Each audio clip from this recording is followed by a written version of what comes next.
Let's see. I saw another question come in. Don said, in MLB, is there a correlated stat that is more significant than others? That's an interesting question. I'm gonna answer this in kind of the way that I'm immediately thinking about this, a way that I think baseball is somewhat unique in the way we think about correlation, and it's actually in the form of the absence of a stat. The most common correlation that people think of in DFS in general, the thing that immediately pops into your mind is where a player scores and a player scores fantasy points and another player scores fantasy points alongside it, directly correlated with it, right? That would be, for football, the quarterback throwing the touchdown to the wide receiver, right? They both get points. The quarterback can't catch the touchdown without the wide receiver can't catch the touchdown without the quarterback throwing it. Those players have that correlation in that way. We have some of that in baseball where bases loaded, the 1, 2, 3 hitters all get on base. The four hitter comes in, cleans up, hits a grand slam. You get the on base points for every player that got on, the runs for all those players, the RBI for the hitter, the home run for the hitter, everybody's scoring, right? And that all kind of happens at once. I think one thing that's really important to know when you're thinking about like DFS correlative theory is that, and this is true of other sports too. I'll talk about maybe some other ways this comes up to other sports, but there is opportunity correlation in baseball, primarily because it's not a timed sport, right?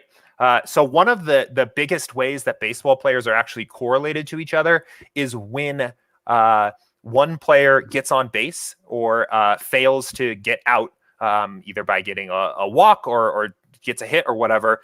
They actually, in effect, give every other batter in the order 1/9, I guess, of an additional at bat. I don't know if it's actually 1/9, but they give in effect every other player in the batting order another opportunity, right? Because an out was not made. And this can go on as long as it needs to, right? Like baseball games, if one team is hitting after hitting after hitting and they just cannot get anyone out, the game can go 4 or 5 hours, right? There's not really any other sport like that works in that way. Imagine if every time somebody scored a basket in basketball, they added another 10 seconds to the clock or something like that, right? That's where that can happen.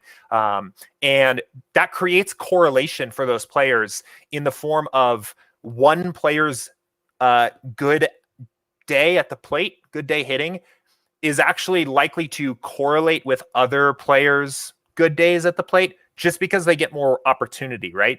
And it has a dramatic effect on players because players don't actually get very many at-bats, right? So if a player is expected to get 4 at-bats or something like that, a fairly standard outing at the plate, right? They have 4 opportunities to score, essentially. If the rest of the team is hitting well and they get an extra at-bat, that is a 25% increase in that player's potential opportunities that day. That's significant, right? Going back to like the basketball analogy, I know it's kind of silly. In that case, it's not as if they put 10 seconds on the clock because somebody scored. It's like as if they put another quarter on the clock. It's a significant change to every individual's it's a significant change to every individual batter's potential outcomes that day when you give them that much additional opportunity. And that's a huge factor in why baseball hitters are correlated. That's also a huge factor in why we want to actually do full stacks. Users definitely notice sometimes, I think, here that these correlation numbers are a little bit lower than you might expect. The effect of these correlation numbers is amplified when Gurriel's correlated with Brantley, who's correlated with Correa, and everybody's correlated together.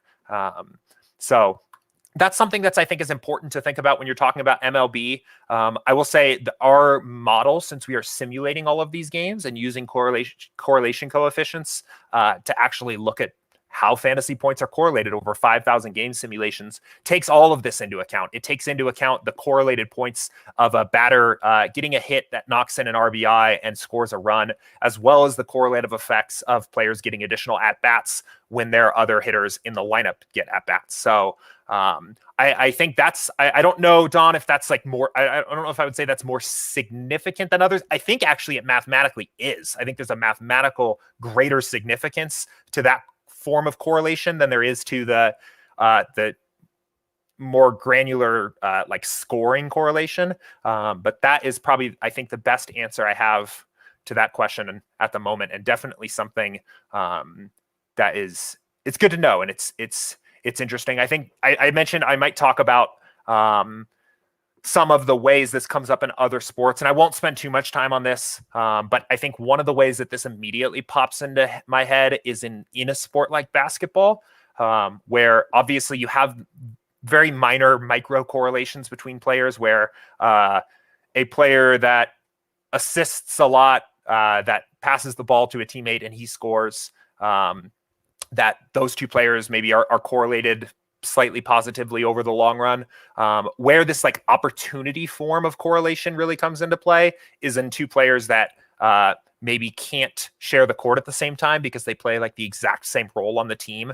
Two centers, for example, in basketball.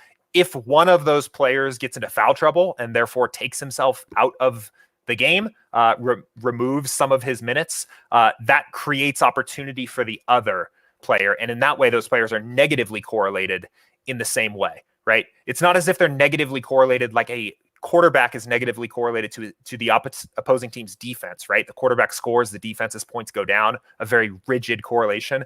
It is a negative correlation in the form of when one player occupies the court, he removes opportunity from the other, or vice versa. That's another one that comes to mind when thinking about correlations. So there are different kinds of correlations. Again, I guess just in summary here before I move us on, one of the things that is really so cool about SaberSim and the way that we're using real simulation data to develop these correlations is we can take all of those kinds of things into account, boil them down into a number, and go from there, and then build effective lineups that are stacked appropriately. So